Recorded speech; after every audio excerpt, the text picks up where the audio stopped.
नमस्ते विद्यार्थी मित्रों।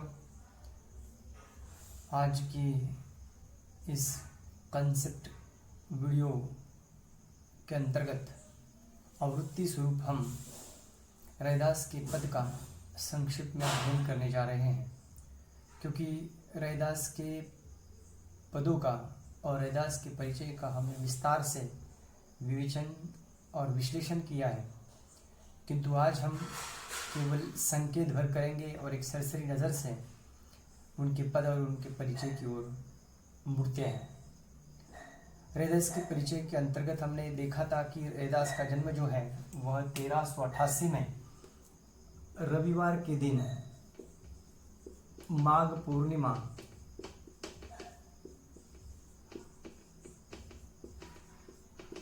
में हुआ, और इसीलिए रविवार को जन्म होने के कारण ही उनको रविदास या रैदास कहा जाता है। बनारस छावनी मांडूक में उनका जन्म हुआ और मृत्यु 1518 बनारस में हुई है। रैदास भक्ति काल के अर्थात मध्यकाल या भक्ति काल के परम शांत और सिद्ध संत थे। भक्ति काल के निर्गुण मार्गी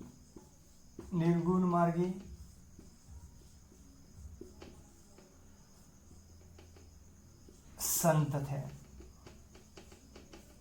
बड़े शांत स्वभाव के सिद्ध पुरुष थे।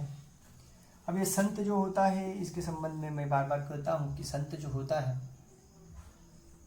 और भक्त जो होता है, दोनों में अंतर क्या है कि संत जो होते हैं, जो निर्गुण निराकार भगवान की आराधना करते हैं, निराकार भगवान जिसका कोई आकार प्रकार स्वरूप नहीं होता है, इस प्रकार के भगवान की आराधना करने वाले सिद्ध पुरुष को संत कहा जाता है, या सतरूपी परम तत्व का साक्षात्कार करने वाला संत होता है।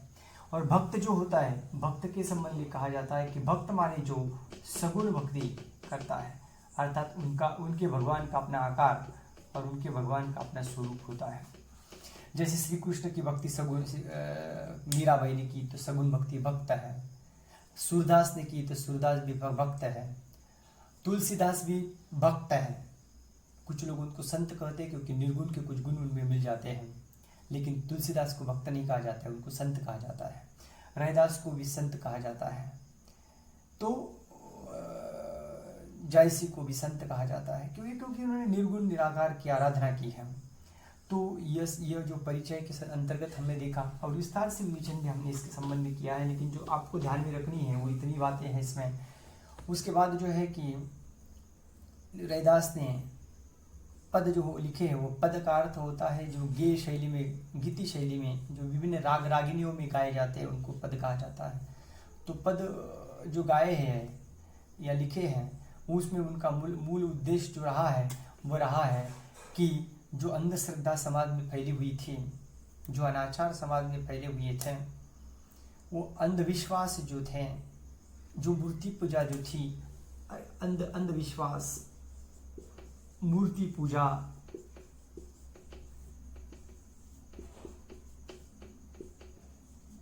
या फिर पाखंड, दिखावटी भक्ति, इन पर करारी चोट जो है उन्होंने की है, इस पर करारा प्रहार उन्होंने किया है। और फिर इसका समूल उच्चाटन करने हेतु उन्होंने अपने पदों का सृजन किया है।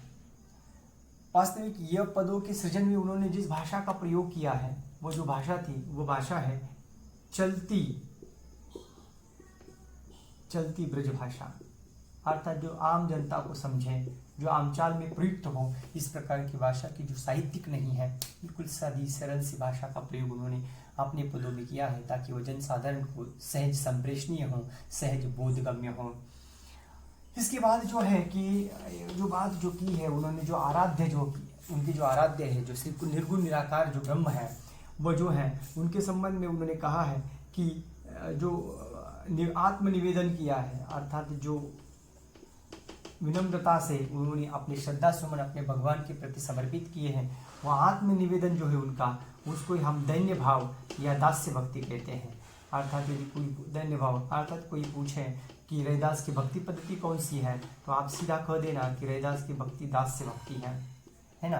रैदास की भक्ति दास्य भक्ति है, ये आपको याद रखना है। तो भक्ति के संबंध में दास्य भक्ति, भाषा के संबंध में चलती परिभाषा, और रविवार को जन्म होने के कारण उनको रविदास भी कहा जाता है ना। और वे जो थे रविदास जो थे वे रामानंद के शिष्य थे। रामानंद की शिष्य परंपरा में आप जानते हैं कि रामानंद की परंपरा में कबीरदास भी थे, रामानंद की परंपरा में रविदास भी है, क्योंकि दोनों समकालीन है, रविदास और कबीरदास। और उनके सिकंदर लोदी जो है, वह सिकंदर लोदी उस वक्त के शासक थे। रविदास की शिष्या जो है वह मीराबाई है ना। मीराबाई जो है उनकी शिष्या है। मीराबाई की भक्ति पद्धति सगुण है और रविदास की भक्ति पद्धति मात्र निर्गुण है। यह संक्षिप्त परिचय में इस पद में जो बताया गया है, पहला पद जो है कि अब कैसे छूटे राम नाम रट लागे, प्रभु जी तुम चंदन हम पानी। इसमें उन्होंने अपनी तुलना जो है अपने आराध्य भगवान श्री कृष्ण से कहीं निर्गुण जो राम है, उनके जो निर्गुण राम है उस राम से की है, अर्थात अपने ईश्वर से की अपनी तुलना की है। उनका कहना है कि जो राम है उनके वह अनादि अनंत है, वो बहुत बड़े हैं, उनमें वो सर्वशक्तिमान है, सर्वगुण संपन्न है। और ऐसे सर्वशक्तिमान सर्वगुण संपन्न इस प्रकार की आराध्य की से तुलना करना चाहते हैं और चाहते हैं कि मैं उनके समान बनूं, और इसलिए उनकी तुलना करते करते जो है उदाहरण इस पद में वो प्रस्तुत करते हैं कि वो कहते हैं कि मेरा प्रभु सब जगह पर मौजूद है, प्रत्येक स्थान पर उसका अस्तित्व है। तो इसलिए पहले पद में जो कहते हैं कि प्रभु जी तुम घन बन हम मोरा,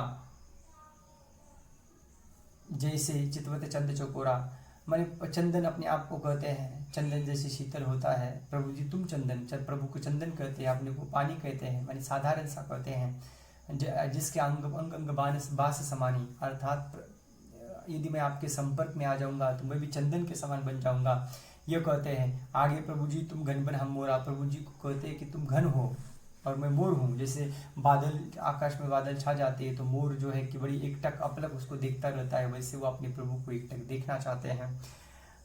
उसके बाद जो अपने आप को प्रभु को दीपक कहते हैं, अपने आप को बाती कहते हैं, कि जैसे बाती जो होती है दीपक में जलती है, वैसे वो भगवान के सानिध्य में रहकर जलना चाहते हैं। प्राण ज्योत जो है उनकी भगवान के कारण ही जलती है, ऐसा वो समझते हैं। प्रभु जी तुम मोती हम धागा, प्रभु जी को मोती के समान मूल्यवान समझते हैं, अपने आप को धागे के समान साधारण सा समझते हैं, लेकिन मोती में जब वो धागा पिरोया जाता है तो धागे का भी मूल्य बढ़ जाता है। वैसे ही भगवान, मैं यदि आपके संपर्क में रहूँगा, आपके साथ रहूँगा तो मैं भी मूल्यवान बन जाऊँगा, इस प्रकार वो कहते हैं।